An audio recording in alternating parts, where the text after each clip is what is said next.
Retour en plateau, 11h est passé de 9 minutes. Nous allons entrer directement avec notre invité du jour. On parle justement du désordre urbain dans la ville de Douala. On en parle ce matin. Et pour mieux parler de ce sujet, nous avons invité Jonathan Batengene, qui est sociologue. On parle de ce sujet, le désordre urbain. Voilà, c'est de ça qu'il s'agit en ce moment de rendez-vous. Bonjour Jonathan. Bonjour Mireille, bonjour à tous les co-panélistes, les animateurs. Good morning. I'm happy seeing you again after a very long time. Vous m'avez donné un peu de congé donc. Mais quand on est face à cette ville de Douala aujourd'hui, on remarque, on parle du désordre urbain. Déjà, il faudrait qu'on note, on voudrait déjà savoir le désordre urbain, même c'est quoi. Ok. Donc le désordre urbain, la notion de désordre urbain rentre dans le cadre des politiques de normalisation du phénomène urbain. Il faut noter que le phénomène urbain, c'est essentiellement la transformation du cadre de vie collective par la dotation d'un ensemble d'infrastructures de base, d'infrastructures de transport, d'infrastructures sociales qui s'accompagnent également du développement de l'habitat. D'accord. Et ce phénomène urbain, c'est un phénomène qui date ça a commencé au XIe siècle, 11e siècle en Europe, avec la création de cités qui commençaient à se structurer sur un modèle de planification.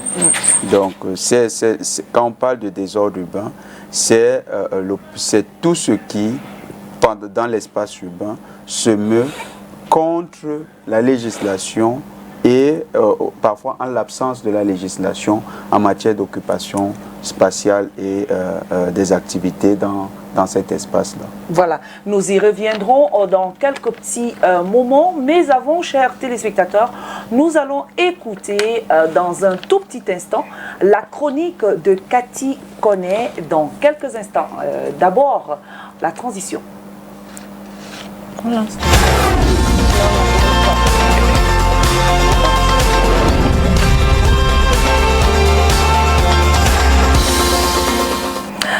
Now, encroachment on road, the disrespect of highway codes, and also the non-respect or the inappropriate refuse disposal and noise pollution is the order of the day in the city of Douala. So in the following report by my humble self, Katrin Kone, let's get to know more about urban disorder in Douala.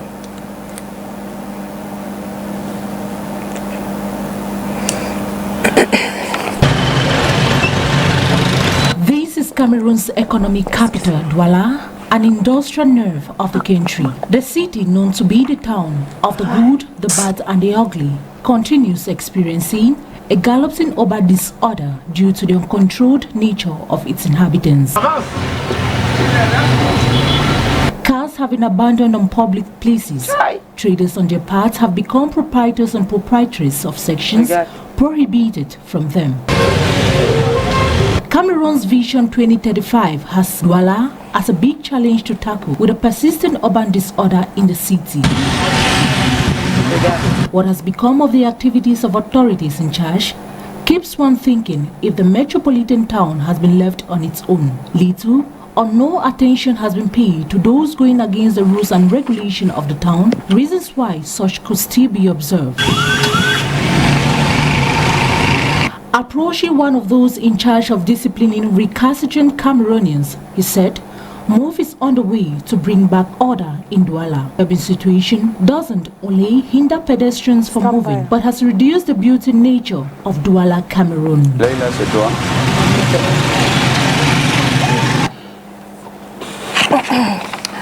Well, welcome back. So that was a report by my humble self on, I think we visited some few neighborhoods here in the city of Douala where we observed or noticed the non-respect or the occupation of sidewalks by, we saw traders and also abandoned vehicles in the city of Douala, and it's a growing phenomenon because for a while now, I don't know, as a sociologist, I don't know what can really explain the stubborn attitude of, these bike riders, traders, and also vehicle owners in respecting civil measures and also rules in the city of Douala.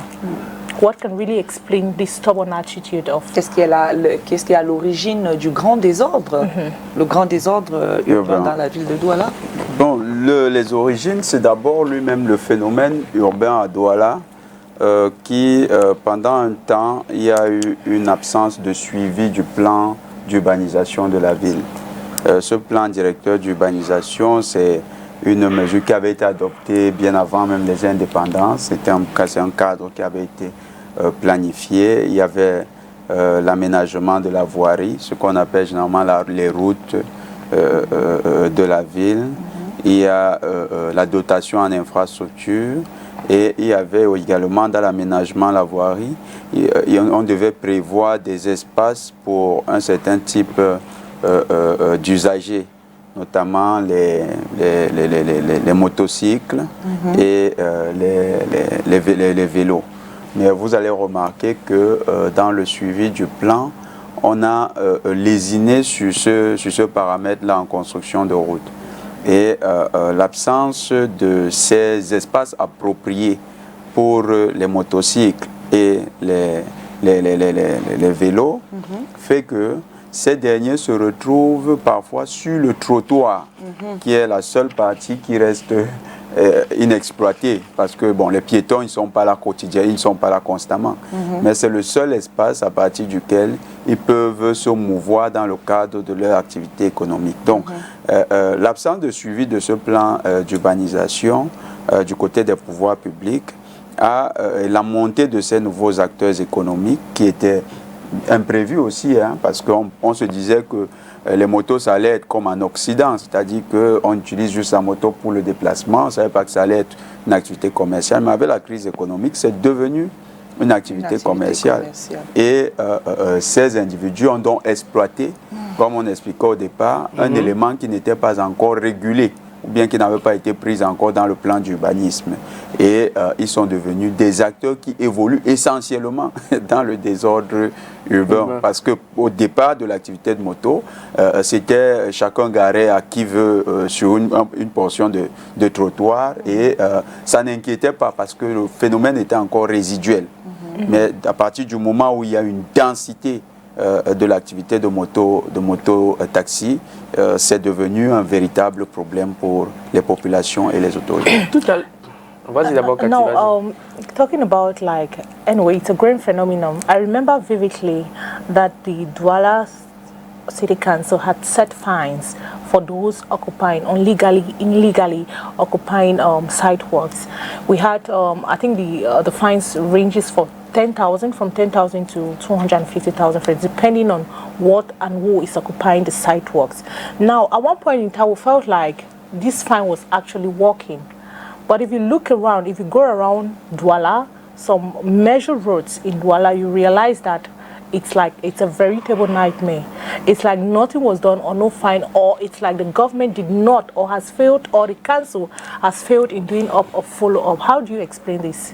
Effectivement, vous expliquez une chose, Leïla, c'est que on prend des Cathy, pardon, on prend des mesures, excusez, Cathy, on prend des mesures, on dit bon, si vous violez, on va sanctionner. C'est une approche répressive, c'est une régulation de contrôle. Et dans ce type de régulation, il faut que les dispositions aient été prises pour que ceux à qui ça s'applique, c'est-à-dire les règles édictées, aient un cadre optimal pour respecter ces règles. Par exemple, si vous devez sanctionner les journalistes pour la qualité de leur travail, vous devez créer un cadre stimulant, un cadre attrayant pour que le journaliste lui-même performe dans ce cadre-là. Et donc, la sanction à ce moment-là prend tout son sens parce que ce sera un manquement simplement du fait de son absence de performance. Mais si vous prenez un cadre de sanction et que vous mettez tous les journalistes ici dans des conditions tout à fait abjectes, c'est-à-dire qu'il ne peut pas performer à son optimal, vous allez avoir un taux de résistance à vos mesures qui sera élevé. Et c'est ce qui se passe avec la régulation de contrôle qui est adoptée dans le cadre de cette activité-là. On veut sanctionner des mototaxis, on veut sanctionner les mamans qui occupent illégalement les trottoirs, mais on n'a pas créé un cadre qui permette à ces acteurs d'évoluer. Voilà. C'est des pères de famille qui doivent nourrir leur famille. C'est des mamans qui nourrissent des familles. Donc, on se retrouve là avec une difficulté. Et vous allez voir que les autorités elles-mêmes, s'en rendant compte, ne peuvent pas forcément aller à l'optimal de leur sanction. Parce que quand vous passez en Dokoti, par exemple, vous voyez les gens qui occupent illégalement les trottoirs. Vous avez vu qu'il y a eu une bataille avec les pouvoirs publics et ces derniers temps, il y a comme finalement une tolérance des pouvoirs publics qui laisse ces mamans-là au bord de la route parce qu'ils comprennent qu'il n'y a pas un cadre alternatif pour leur permettre de se mouvoir en toute quiétude. Quand on leur dit aller dans les marchés, vous voyez les prix de l'espace dans les marchés, c'est carrément pas à la portée de la maman qui vend son maïs et grillé avec quelques safou. Ce n'est pas à la portée de la maman qui vend les oranges, qui vend les mangues. Donc, c'est à l'État, en ce moment-là, de penser à ces acteurs dans le cadre de son urbanisation. You're talking about, you said maybe measures has not been put in place, or measures have not been put in place in order to accompany these individuals, be it bike riders, traders, and the rest. Now, can you remember that? I think that was like some months back, where a spot was created, another one in Daido where it was created for bike riders and also taxi drivers for them to wait for their passengers. But when you look at it now, majority of them don't even stand there to wait for their passengers because the clean, it's hidden, and since you're far from the road, it's so difficult for a passenger to come right up there to take them. So from one point of view, it's at one point in time, I feel like it's just self-discipline and the rest. Yes. Talking also about traders. Now, just because maybe the price of stores and the rest are very expensive in the market doesn't mean we the inhabitants, we need to suffer. If you go to the machine they do, to pass there, it's a hurdle. Like you cannot even get access to it freely. Yes. People say in the middle of the road. Yes. And trust me, you cannot explain that just because I cannot afford a store, it means I have to come and sell in the middle of the road. You are all right. If we take this example of Marché New Daido, we notice that there are many traders on the road. But why? Because we don't have a specific space in the market. What about the stores? Yes, the store where they can go and sell their stuff. So they feel like they are obliged to come on the road to take the client. Et il y a un autre élément, c'est l'accessibilité. L'accessibilité. Okay. D'accord. Si vous prenez, si moi particulièrement, quand je suis venu, j'ai pris une moto. Si je prends la moto, pourquoi je préfère la moto? Parce que la moto, c'est très accessible. Voilà. Et si on commence avec les éléments en disant il y a des points où ils vont se garer et vous ne pouvez les emprunter, ils perdent leur compétitivité. Sur le plan de la compétitivité, ce qui fait en sorte que la moto, comme le taxi, sont des éléments compétitifs, c'est que vous n'avez pas un point spécifique à partir duquel vous les prenez.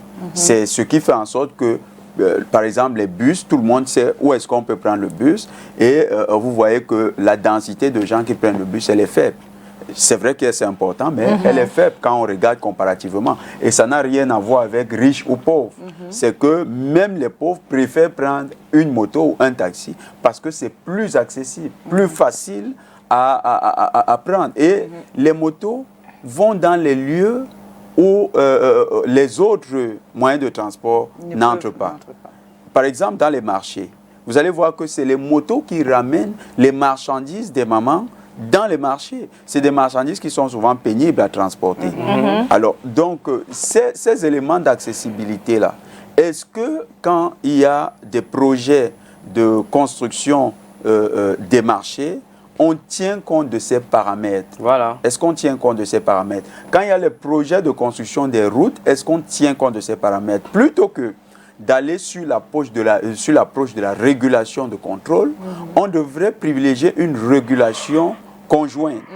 La régulation conjointe veut qu'il y ait participation de toutes les parties prenantes. C'est-à-dire que ce soit les usagers qui vont donner leur point de vue. Comment on peut construire une route dans votre quartier? C'est ce qui se passe encore. On construit les routes dans les quartiers, mais on ne mène pas d'études avec les populations. Exactement. Vous allez voir les routes, ça vient comme la magie. On vous dit que désormais la route passe devant votre maison et vous êtes fiers, c'est tout. Mais regardez du point de vue pratique maintenant, comment cette route sera exploitée. Parfois, il y a des résistances.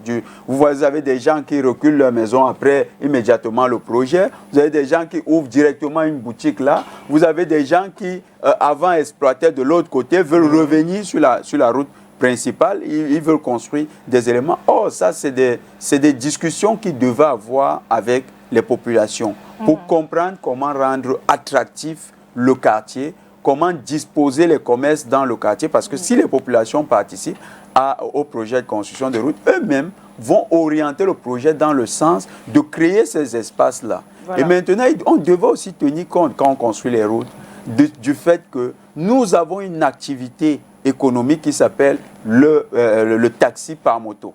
C'est une activité économique à part entière. Voilà. Donc, en tant que tel, on devrait prévoir, ces gens payent les impôts, on devait prévoir une route,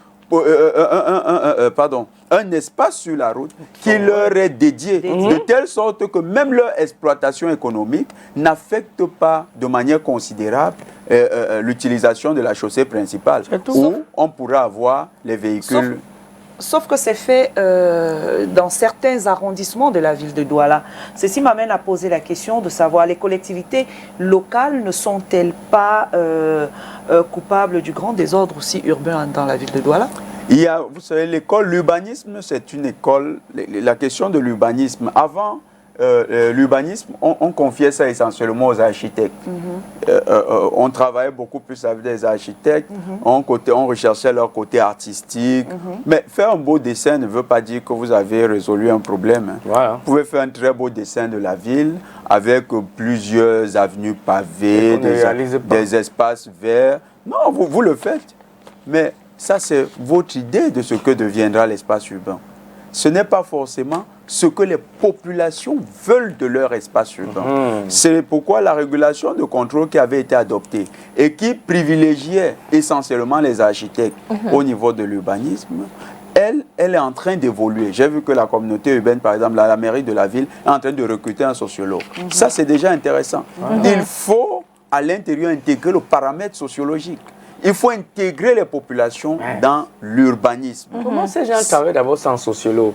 C'était un peu une anomalie, mais on apprend tous les jours. Voilà. Et l'urbanisme, normalement, les pouvoirs publics aujourd'hui, qui sont en train de prendre conscience, doivent intégrer les populations. Exactement. Donc, à l'époque, on a eu des maires qui, c'est pas trop leur faute, même l'école classique d'urbanisme confiait davantage ces questions-là aux architectes. Et puis, à un moment, on a intégré les géographes, se disant comme eux, ils maîtrisent quand même le relief et tous les éléments liés à la terre, bon, on peut les intégrer dans l'équipe.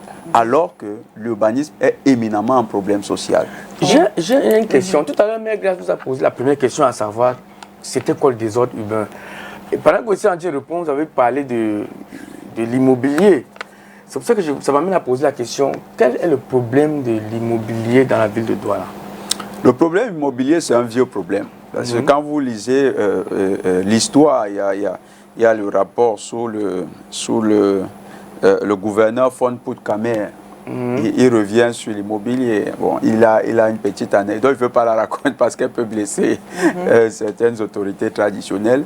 Mais il dit dans son témoignage qu'en fait, les populations autochtones ont décidé elles-mêmes de contrôler leur propre leur terre et de contrôler leur plan de développement immobilier. Un peu comme ça. Et ce qui fait que c'est les populations qui se réapproprient, qui sont chargées elles-mêmes de construire leur maison. Et vous voyez que la mode, c'est l'occupation en étant propriétaire d'une terre. Donc, du coup, il faut avoir les moyens pour construire en matériaux définitifs et sur le modèle de ce qu'on voit dans d'autres pays, c'est-à-dire avoir des bâtisses convenables. Or, dans notre environnement, la tendance, c'est avoir des moyens limités. Et donc, les gens, pour se loger, utilisent tous les moyens en leur possession. Donc, il y a des gens qui, s'ils ont accès au bois un peu plus facilement, ils vont se loger dans des maisons de bois. Et il y en a qui, s'ils n'ont pas accès à ça, ils ont des matériaux de récupération. C'est avec ça qu'ils utilisent, c'est avec ce matériau qu'ils utilisent pour se faire un logement. Et c'est acquis mieux dans ce contexte-là. Pourquoi? Parce qu'on n'a pas confié dans le contexte camerounais une place importante au logement par l'État. C'est davantage les individus qui veulent. Et culturellement, pour nous, ça a plus de prestige. Vous allez voir que pour un Africain, surtout un Camerounais, quand il a acheté son lopin de terre, même au village, on le respecte. Partout où il passe, on le respecte. On dit non, même s'il est piéton, il a acheté son lopin de terre. Mon marécage. Voilà. Et si plus là-dessus, il a fait quelque chose, même sans matériaux provisoires, tout le monde dit ah, il a quand même construit une maison. Celui-là, il est propriétaire de sa maison. C'est un élément du prestige social.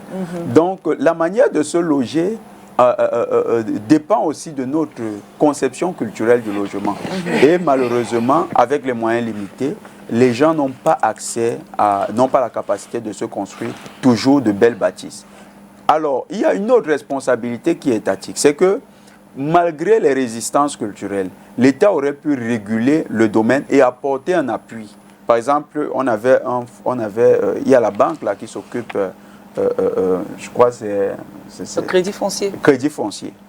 L'État aurait pu créer un mécanisme au crédit foncier pour faciliter le logement de tous les Camerounais. Bon, mais les directeurs du crédit foncier, on a l'impression qu'ils ne sont pas très inventifs. Ils restent sur les modèles de rationnement du crédit, c'est-à-dire le crédit qui repose sur les titres fonciers, qui repose sur des garanties légales classiques, alors qu'on pourrait inventer un mécanisme pour aider justement toutes les couches de la société à se loger décemment. On ne peut pas avoir une approche encore de contrôle, c'est-à-dire dire aux gens, on veut voir des belles maisons partout et on ne leur apporte pas la capacité de se construire les belles maisons. Ce serait sanctionner le peuple de manière un peu trop. Ce qui construire dans les marécages. Voilà. Et quand il pleut, c'est la catastrophe. Et les collectivités locales ont-elles la capacité de lutter contre ce fléau? C'est-à-dire, pourquoi n'agissent-ils pas contre ce mal qui déforme et qui rend le paysage urbain indécent aux yeux des touristes qui arrivent au Cameroun? Bon, indécent aux yeux des touristes, c'est peut-être de notre point de vue. Parce que la beauté, c'est un principe de l'esthétique, et la beauté dépend des yeux de celui qui regarde. Oui. C'est pourquoi ça peut paraître indécent voilà. aux yeux des touristes, pour nous, pas nous. Quand on compare l'approche, quand on compare notre paysage urbain avec celui occidental, il est clair qu'on se dit, waouh, il n'y a rien à chercher là-dedans. Mais maintenant, si on reste dans nos logiques culturelles, ça peut être différent. Si vous avez un paysage, par exemple, moi je prends les paysages qui sont agréablement beaux. Quand vous allez là, Venga-Undere, dans les montagnes, là, vous voyez là où vivent les Mbororo. C'est du point de vue de ce qu'on a considéré comme étant la modernité, la vie d'un gratte-ciel, appartement luxueux, vous dites, c'est quand même un peu laid. Mais quand vous rentrez culturellement et que vous entrez dans cet habitat, vous voyez l'originalité et ça devient beau. Donc, nous avons une spécificité culturelle dans notre manière d'habiter. Par exemple, vous allez voir, moi j'ai fait un constat quand on se déplace. Quand vous entrez dans le littoral en venant de Konsamba, quand vous entrez dans le littoral en venant de Sanchu ou bien de Bafang, quand vous entrez dans le littoral, vous voyez un type d'occupation de l'espace qui est spécifique. Oui, c'est vrai. On quitte des maisons avec les terres battues vers des maisons avec du bois. Davantage. Et vous remarquez que ce type d'habitat-là, ça remonte jusqu'à dans la Sanaga maritime, Tiko, Boyat, vous voyez, c'est carrément, c'est un habitat culturel. C'est un élément culturel. Et c'est une donnée qu'on aurait pu valoriser. Au lieu que d'amener tout le monde à uniformiser le logement. Quand vous voyez les maisons états-uniennes, moi je ne dis pas que les États-Unis seraient le modèle absolu, mais ils ont quand même su valoriser le matériau de chaque localité. Vous avez aux États-Unis des maisons, et même au Canada, des maisons qui sont construites en bois, mais qui sont alors là fantastiques. Ça pourrait être un élément pour nous de valoriser le matériau local, au lieu d'uniformiser. Parce que la beauté, ce n'est pas seulement de faire comme. La beauté, c'est aussi d'embellir ce que nous avons comme élément sur notre. Et si notre phénomène urbain ne valorise pas le matériau que nous utilisons ici, n'arrive pas à mettre en valeur nos traditions en matière de logement, eh bien, ce sera une urbanisation calquée sur un modèle qui finalement va simplement dénaturer nos villes. Voilà. Il faut une identité à chaque ville. C'est très important d'avoir son identité. Quand vous allez dans les pays arabes, ils ont leur identité. Moi, j'étais à Casablanca, j'ai vu une chose. Quand vous quittez, il y a une partie du centre-ville de Casa qui est occidentale et il y a une autre partie de la ville. Quand vous allez dans la Casbah, vous voyez que là-bas, on vit à la marocaine. Ils ont leur mode d'habitat. Ils ont des maisons qui ont passé des siècles. C'est très... Quand vous allez dans le Maghreb, vous retrouvez ça, même en Algérie, des maisons qui ont 3 siècles. Mais c'est des maisons qui ont été bâties sur le modèle architectural traditionnel algérien. Et aujourd'hui, il y a un phénomène architectural qui est en mode actuellement en Algérie. C'est un retour aux décorations traditionnelles. Ils rentrent dans leur propre décoration. Et quand vous regardez la présidence algérienne, vous allez voir, c'est les décorations algériennes. Ce n'est pas occidental, ce n'est pas arabe, c'est algérien, c'est leur identité. Chaque ville doit avoir une identité. Quand on n'arrive pas à imprimer une identité dans le phénomène urbain, on risque de dénaturer nos villes et finalement habiter dans des espaces qui ne ressemblent pas totalement à notre monde. Ça nous dépayse. Regardez un peu comment les vieux là, ils se comportent. Quand vous avez un vieux qui est resté au village pendant longtemps, quand vous le ramenez, même si vous avez la plus belle bâtisse de Douala ou bien de Yaoundé, non, il va vouloir rentrer. Il veut toujours rentrer. Vous vous demandez pourquoi. Non. Il y a une identité d'habitation qu'il s'est construite. Regardez les Pygmées, comment ils avaient du mal à accepter les éléments de ce que nous appelons la modernité. Ils préféraient rentrer dans la brousse avec leur hutte. Pourquoi? Il y a une identité culturelle qu'ils défendaient. Donc nous devons préserver cette identité culturelle et ça fera notre richesse. C'est à nous d'embellir ce que nous avons. Ne regardons pas ça avec des yeux de dédain. Moi j'ai vu des gens qui considèrent qu'une maison en planche, c'est un signe de pauvreté. C'est faux. C'est faux. Quand c'est très bien fait, très beau. Quand vous y entrez, c'est tout à fait agréable. Exactement. J'aime les doigts là. J'ai ici le communiqué de presse qu'avait fait la communauté urbaine, parlant justement, le maire de la ville de Dr Roger Bassandine informe les populations de la signature de l'arrêté 038A/CUD/CAB maire 2021 portant interdiction et répression de l'occupation des trottoirs et des véhicules, motocyclettes ou tout autre commerce dans la ville de Douala. Cet arrêté qui prend effet dès le 22 juin 2021 et s'inscrit dans le cadre de l'implémentation du programme Restituer le trottoir aux piétons, vise la libération des trottoirs et autres emprises du domaine public occupées de manière anarchique et illégale par diverses activités informelles. On voit ici la nature de l'occupation irrégulière, le stationnement d'une motocyclette sur le trottoir. Le montant d'amende est de 10 000 francs CFA. On voit le stationnement d'un véhicule ordinaire sur le trottoir. Le montant est de 25 000 francs CFA. L'établissement d'un commerce, le montant est de 25 000 francs CFA. Le stationnement d'un véhicule pick-up sur le trottoir, 50 000 francs CFA.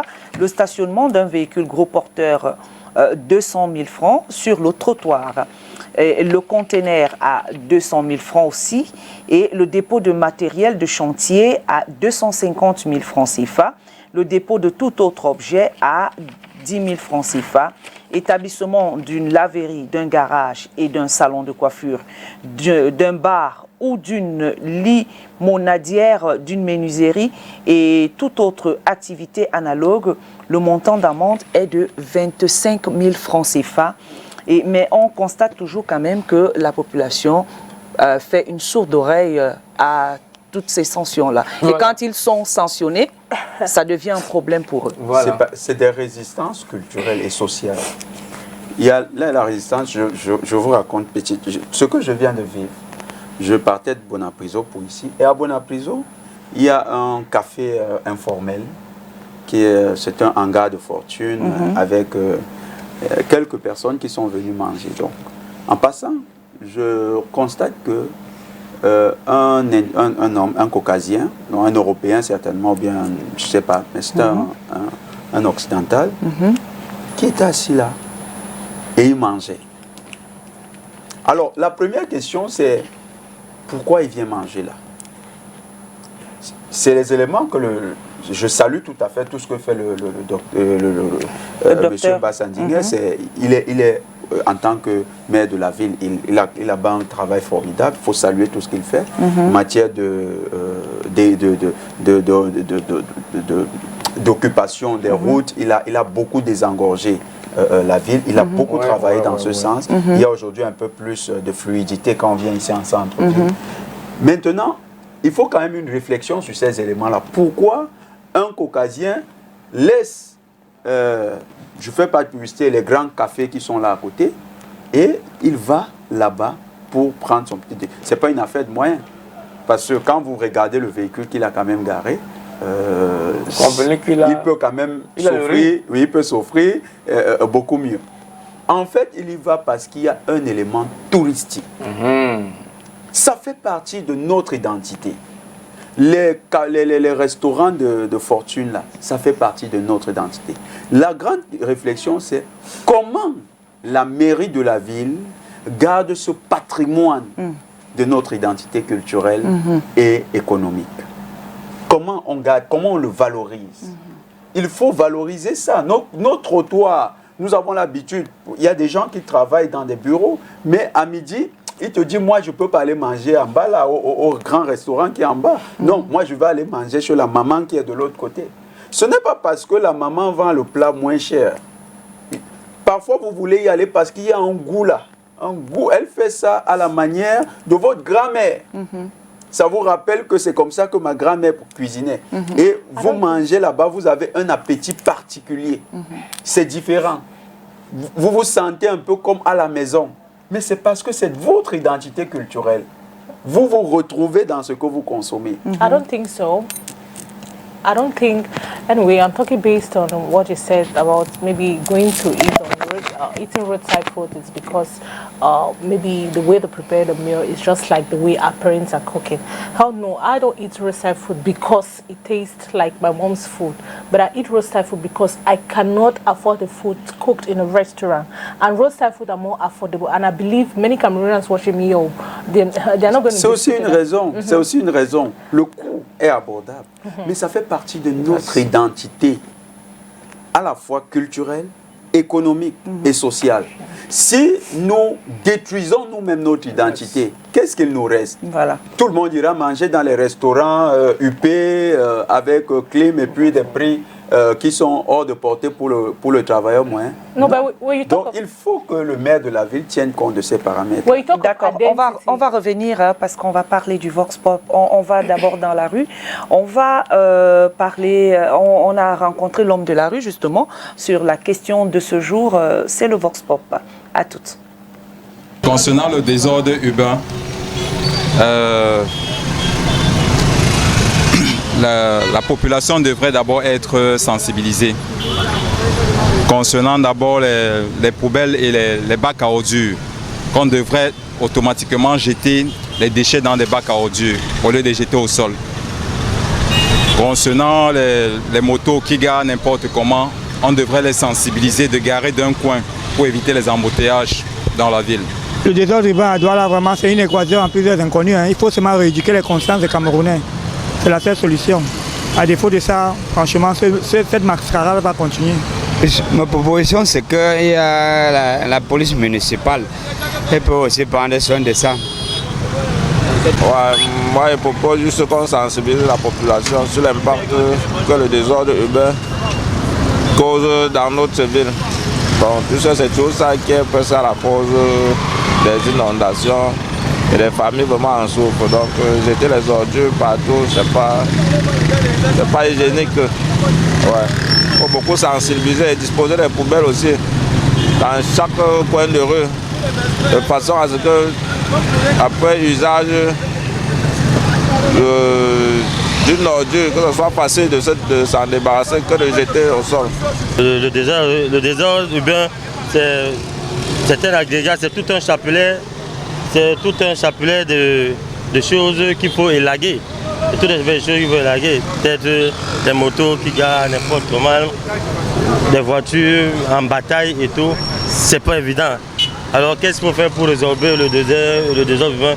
Je pense que la communauté urbaine de Douala, le gouvernement camerounais doit utiliser une main de fer aussi peut-être dans un gant de vélo pour essayer de recadrer d'abord, de sensibiliser. Il faut passer par la sensibilisation, sensibiliser la population et tout. La chose est fait, pas du porte-à-porte, sensibiliser la situation afin que non. Déjà nous avons les gars de la police municipale, c'est déjà quelque chose. Aussi la mairie qui fait son travail et tout, voilà. Je crois que c'est la panacée que le gouvernement doit vraiment utiliser. I propose that they should arrange our town Douala because this town is a very good town. Deaths are everywhere, donc I like that the Isaka people should work in this our town because everywhere the gutters are blocked, water are not passing through. Everybody, there's too much mosquito. So I'm proposing that they should arrange our town Douala. Vous avez vu qu'il y a beaucoup, le monsieur qui dit qu'il faut refaire les mentalités. C'est qu'on est comme pris au piège, mais on n'est pas pris au piège parce que c'est négatif forcément. C'est parce que c'est quand quelque chose vient du plus profond de vous et que vous voulez à tout prix agir, singer l'autre, vous allez vous rendre compte à un moment que vous vous battez contre vous-même. Oui. C'est notre identité. Parce que tout doit être désordonné. C'est notre identité. Ouf. Pas forcément désordonné. Taxi, moto, piéton, tout le monde est désordonné. Nous avons une manière d'occuper l'espace. Nous avons une manière de nous mouvoir dans l'espace. Par exemple, à Douala, tout le monde est toujours pressé parce que c'est une ville économique. Donc, quand on construit les routes, c'est à l'État de tenir compte de ce paramètre spécifique à la ville de Douala. Dans d'autres villes, vous allez voir que les gens sont un peu plus indolents dans leur déplacement. Mais à Douala, c'est comme si les gens couraient. Voilà. Tout le monde est toujours pressé, tout le monde veut toujours aller plus vite. Parce qu'il fait chaud. Peut-être. Donc, la largeur des routes. La largeur des routes. Il y a tout ça aussi. C'est un des éléments. L'État devrait, les pouvoirs publics devraient tenir compte de cela. C'est-à-dire, quand on veut faire une route à Douala, il faut tenir compte de ce qu'il y a les motos qui se déplacent, qui s'arrêtent à tout bout de champ, et les taxis également qui font pareil. Ça peut créer les embouteillages, donc créer le désordre urbain. Il y a des mamans qui occuperont l'espace pour vendre. Parfois, vous rentrez, vous avez envie de grignoter, vous n'allez pas aller acheter, on n'a pas les KFC ou bien les McDonald's. Vous allez vous restaurer chez la maman qui fait les safous avec avec un épi de maïs. Vous allez vous arrêter chez la colboxeuse pour recharger votre... Heureusement, ils sont en train d'intégrer ces hangars qui sont bien faits pour les callbox et les transferts d'argent par mobile money. Donc, il faut tenir compte de tous ces éléments-là, les intégrer dans l'espace urbain avec le phénomène, avec ce genre d'urbanisation où on intègre ces acteurs, on crée juste des cadres, comme vous avez dit, esthétiques d'évolution de ces acteurs. Et quand les cadres sont esthétiques, vous n'avez plus l'impression que c'est du désordre. Vous comprenez que c'est notre manière d'occuper, mais que ça a été pris en compte par les pouvoirs publics. Donc les pouvoirs publics ont une grosse part de responsabilité. Il y a un gros travail qui doit être fait à leur niveau pour intégrer les mentalités des populations. Là, nous ne sommes pas en train de donner quitus à ceux qui sont des désordonnés, parce qu'il y en a véritablement. Ceux qui savent qu'il ne faut pas prendre un sens interdit, ils sont dans les sens interdits. Ceux qui sont dans des espaces où les trottoirs sont bien définis et les espaces de garage pour le parking, c'est aussi bien défini, mais ils décident volontairement de violer les règles. Nous ne donnons pas quitus à ceux-là. Ceux-là sont véritablement des délinquants du point de vue urbain. Mais maintenant, il y a les pratiques économiques qui font résistance et qui sont le gros problème des pouvoirs publics aujourd'hui. Quand le maire de la ville prend les mesures, c'est parce qu'il tient compte de ces gens-là qui sont le gros de ce qu'on appelle le désordre urbain. Mais c'est des acteurs économiques. C'est des acteurs qui évoluent dans un environnement culturel précis et qui ont leurs propres habitudes. Regardez nos marchés au village.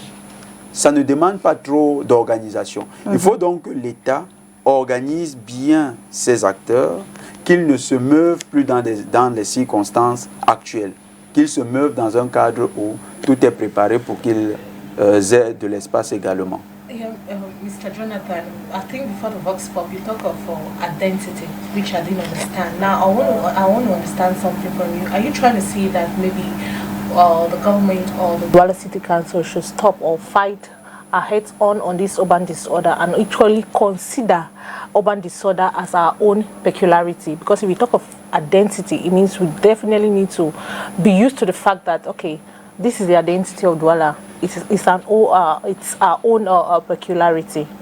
Oui, il faut effectivement arrêter de raisonner sur le phénomène de manière fonctionnaliste. Le raisonnement fonctionnaliste, c'est dire que tout fonctionne. Et quand il y a une anomalie, c'est un dysfonctionnement. Et donc la chose devient anormale. Anormal, ça veut dire que vous n'intégrez plus ça comme un élément du système. Vous n'arrivez même pas à intégrer ces nouveaux éléments qui peuvent enrichir votre système. Parce que de votre point de vue, tout fonctionne. La réflexion pendant longtemps, c'est justement celle-là. C'est d'être fonctionnaliste. On dit, puisque c'est fonctionnaliste, on considère ces personnes comme des désordonnés urbains qui ne veulent pas se mettre dans les règles. Et quand on se lance dans la volonté de normalisation, de mettre en marche le système, on remarque toujours qu'il y a des grosses résistances. Dans les zones comme Village, Ndokoti, vous avez vu que quand ils ont voulu passer en force, ça a failli créer un mouvement social. Parce que c'est des familles qui seront privées de leur pécule. Ce qu'il faut faire, c'est intégrer ces éléments-là. Il faut une réflexion avec des équipes pluridisciplinaires qui mènent un travail et ressortent avec des solutions concrètes à intégrer dans le plan d'urbanisme de la ville de Douala. Parce que nous devons réserver à ces gens une place dans l'urbanisme. On ne peut pas les considérer comme étant de simples intrus. Ils sont bien là, c'est des résidents. Ils contribuent à la prospérité économique de la ville de Douala. Ils contribuent à faire de cette ville une ville poumon de l'Afrique centrale. Donc, au lieu que de les considérer comme des intrus, il faut les intégrer dans le plan d'urbanisme. Et pendant longtemps, la réflexion ne les a pas intégrés, les a considérés comme des anomalies, parce qu'on était très fonctionnaliste. C'est pourquoi nous appelons une régulation conjointe. La régulation conjointe suppose que pendant qu'on va penser à l'urbanisme, on intègre l'opinion de ces usagers-là. Exact. On intègre l'opinion des mototaxis. On intègre l'opinion des taximens. On intègre l'opinion de ces mamans qui vendent au bord de la route.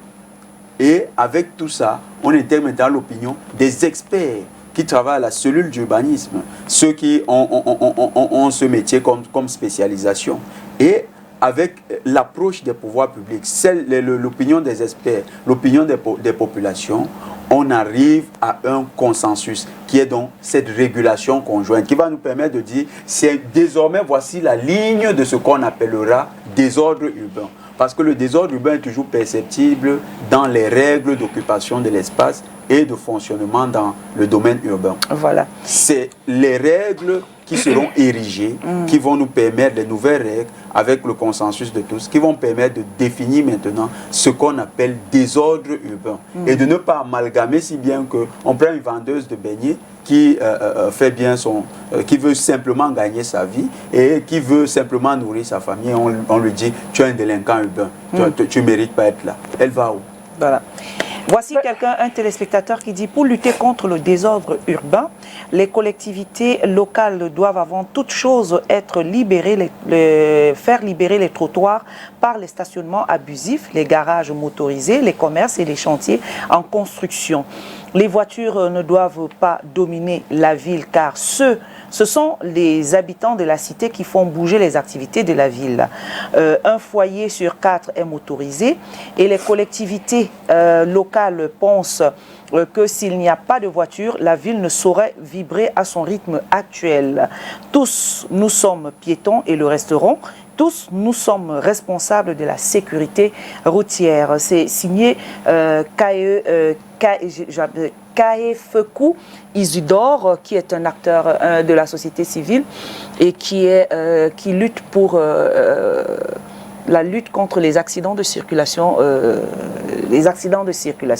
D'ailleurs, on aura un jour l'occasion de l'inviter sur ce plateau pour venir en parler sur les accidents, sur la sécurité routière. Merci Jonathan, il est 11h54. Oh, c'était tellement court et super, mais un très bon truc. Mais on a appris quelque chose aujourd'hui. Qu'est-ce qu'on dit pour sortir en 30 secondes? Especially to the inhabitants, because you've given a measure, a way or solution on how the government or the Douala Council can take in order to accompany the inhabitants. Now, what words do you have to say to the inhabitants who also, despite the fact that maybe the measures will be put in place, they also need to respect as well? Il faut que chacun de nous, parce que le désordre urbain, beaucoup d'entre nous sommes acteurs de ce désordre. C'est pas parce qu'on indexe certaines catégories, mais beaucoup nous contribuons à ce désordre. Donc, il faut une prise de conscience quand même citoyenne de la part de nous, les habitants, que nous intégrons un espace que nous devons protéger et que nous devons valoriser. Plus cet espace est agréable à vivre, plus il est attractif, que ce soit pour nous-mêmes ou pour tous ceux qui nous observent, les touristes qui arrivent. Si nous avons une occupation qui respecte l'espace urbain, on ne viole pas les infrastructures qui ont été construites.